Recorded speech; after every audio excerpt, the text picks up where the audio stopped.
Assalamu alaikum wa rahmatullahi wa barakatuhu. Welcome to Stories with Sonia, where I'll be sharing Islamic short stories with morals. This story is about Ibrahim alayhi salam, Hajr, and their son Ismail. Allah instructed the Prophet Ibrahim to prepare Hajr and baby Ismail for a long journey. The family travelled to the Arabian desert, where sand dunes stretched out for miles and miles, and there were no signs of other humans. Ibrahim alayhi salam made Hajr and Ismail climb a hill called Al-Marwa and left his wife and child under the shelter of a tree with dates and some water. He then set out for home. Hajr alayhi salam asked Ibrahim why he did this. She said, "Was it a command from Allah?" And he replied, "Yes," and she was happy with that. Hajr and Ismail's supplies of food and water were soon gone, and mother and son became increasingly dehydrated.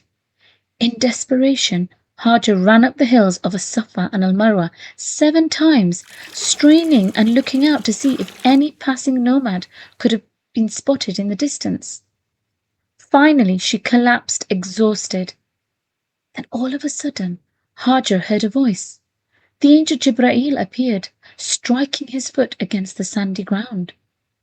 A stream of water gushed forth, and Hajr scooped up water to drink and fill her water skin with. The stream was called Zamzam, and to this day, Muslims on the Hajj pilgrimage or on Umrah would drink this holy water. Hajr now had a source of water that allowed her to trade with passing travellers. Soon mother and son had all the food and drink they needed. More and more people were drawn to the running water and set up camp nearby. They sent for their families and started a new life in Mecca, turning the barren desert into a bustling settlement. Ismail grew into a thoughtful and healthy young man and learnt Arabic too. Years later, Ibrahim returned to Mecca to see his son a grown man.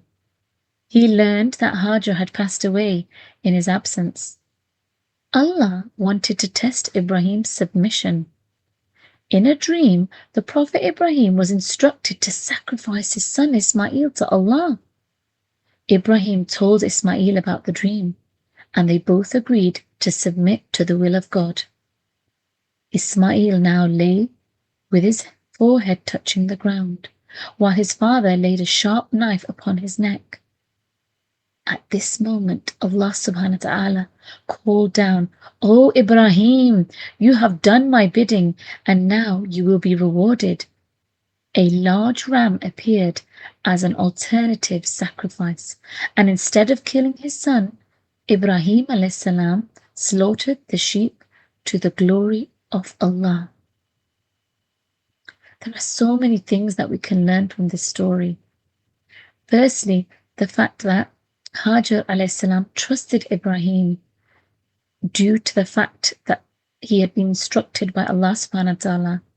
And how obedient are we to the instructions and the commands of Allah? How content are we with the guidance that Allah gives us through the Quran and the Prophet Muhammad? Additionally, Ismail, being a young child, was thoughtful, was obedient, listened to his parents. He didn't argue, and he was ready to do whatever Ibrahim alayhi salam was instructed. Hajr's patience was beautiful here. She was left in the desert without anything, without anyone, but she trusted Allah and she was patient, and look how Allah subhanahu wa ta'ala rewarded her with so much. And to this day, the running between Safa and Marwa is in remembrance of Hajr's patience and sacrifice. So in this month of Dhul Hijjah, we should especially be very patient. We should try to follow the commands of Allah as much as we can, and follow the sacrifices of Ibrahim alayhi salam, his wife and his children, inshallah. Jazakallah khair for listening. Don't forget to like, follow and subscribe. Until next time, Assalamu alaikum wa rahmatullahi wa barakatuhu.